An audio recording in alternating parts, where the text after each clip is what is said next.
新竹县最近有真侪有特色的公园，吸引真侪家长带囡仔来遮佚佗。所有人贪方便，直接甲奥多摆停伫咧公园内面。警方表示讲，因为这公园无伫咧道路交通管理条例范围内，无法度甲因处罚。县政府决定讲要修正公园管理治治条例，来解决公园乱停车的情形。家长带囡仔来公园佚佗，哪算煞个爱哪注意，敢有奥多摆经过？家长讲，常常有人为着方便，骑奥多摆入来公园，实在有够危险。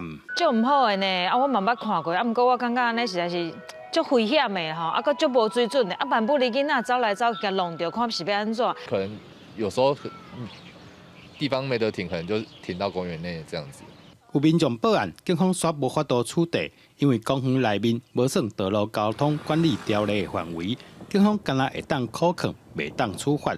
县府为着解决问题，决定要来修正公园治理条例。派出所因为受限于它并不是属于道交条例的授权范围，所以说警察就爱莫能助。在这次就是公园管理自治条例的第7条里面是赋予警察有这样子的一个稽查的权利。